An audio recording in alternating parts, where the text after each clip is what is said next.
So now guys, let's discuss our last topic, which is the routes of administration. And in this discussion, I will not dwell that much here kasi I hope na na-discuss nyo na siya sa DDS nyo. Pero ayun, I will just state the definition of our different routes of administration as well as their advantages and disadvantages and their or a description of their plasma concentration curve. So this will be our outline. We have the intravascular, then we also have our extravascular na routes of administration. So let's start with this concept. So these are the factors to consider when designing a dosage form. So first is the intended route of administration. So for example, yung route of administration na gusto natin is oral. So ano ba yung dosage form na appropriate for that? 'Di ba? Yung mga oral dosage forms natin such as tablets, capsules, solutions, etc. Hindi din naman appropriate, 'di ba, na yung gagawin natin na dosage form is rectal, then sa oral natin i-administer. So ayun, we need to consider the intended route of administration for the dosage form na formulation. Next is the amount or dose to be administered. Then next is the anatomical and physiological characteristics of the site of absorption, such as the membrane permeability and blood flow. The next is the physicochemical properties of the site, such as pH and osmotic pressure of physiological fluids. And lastly is the potential effect of the medication over the site of administration. So take note lang of these factors to consider when deciding a dosage form. Then these are the classifications of our routes of administration based on their effect. So, basta systemic absorption or effect, ang under dito is our parenterals, enterals, pulmonary and nasal routes of administration. And for local naman, that is our ophthalmic and vaginal. And meron pang others, pero ayun, pinaka-common, that is our ophthalmic and vaginal. So again guys ha, basta systemic na absorption or effect, di ba yung effect natin is for or towards the entire body or on the site other than the site of administration. Then basta local, yung effect is sa site of administration lang. So don't ever forget that concept.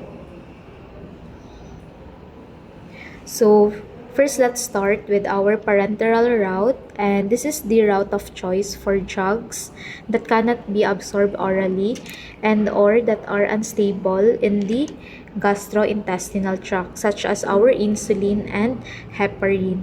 Then this is used also for the treatment of unconscious patients or under circumstances that required a rapid onset of action. So, take note of this guys, kaning rapid onset of action. Kasi that is a characteristic very common to our parenteral nga routes. Kasi, most of our parenteral routes, ma-absorb dayon sila or dili na sila moagi og liberation, absorption na dayon or dili po sila absorption kay naa na sila sa bloodstream daan, and ana generally ang murag idea sa atong parenteral route rather. So ayun, paspas ang iyahang action kay dili na siya moagi og liberation and absorption. Specifically kana siya guys, mao jud na siya ang mahitabo sa atong intravenous na route. Then under our parenteral routes, aside from intravenous, we have our intramuscular and subcutaneous. And if mapansin ninyo ba sa parenteral routes, nagagamit jud ta og mga injection dere or mga syringe. Then we also have actually intradermal as well. Pero kana ang pinaka-common dere guys, kaning tulo si intravenous, intramuscular and subcutaneous. Then, isa-isaho na to sila, no? So, let's start with our intravenous. So, when we say intravenous or IV, Naaman na sila yung mga abbreviation. So, IV. This involves the direct injection into the bloodstream via a vein. Then, ang advantage nito, number 1, it results to 100% bioavailability. So, ang amount of drug present in the bloodstream kay 100%, dili na siya mag-undergo og first pass effect. So, dili siya mabawasan. Diretso siya 100% available sa atong bloodstream. Then, aside from that,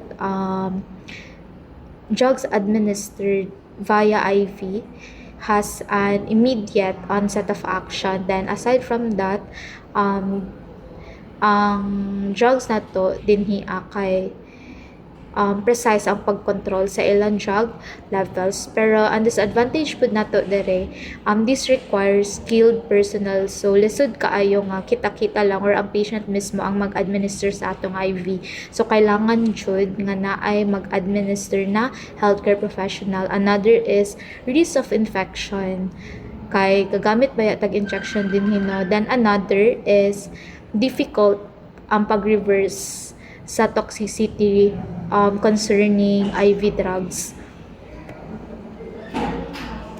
Then, in terms of its plasma concentration curve, there is a sharp rise to peak concentration. So, if mapansin niyo din sa image, naadayon dinhi sa Cmax ang intravenous drug. If i-compare niyo sa oral, di ba, musaka pa siya. Pero sa atong intravenous, kay nana siya sa taas daan. Pero ayon, mag-decline siya over time as elimination begins. So, ana ang murag general idea sa plasma concentration curve sa atong intravenous na drug. The next is our intraarterial, and this is the injection directly into an artery. And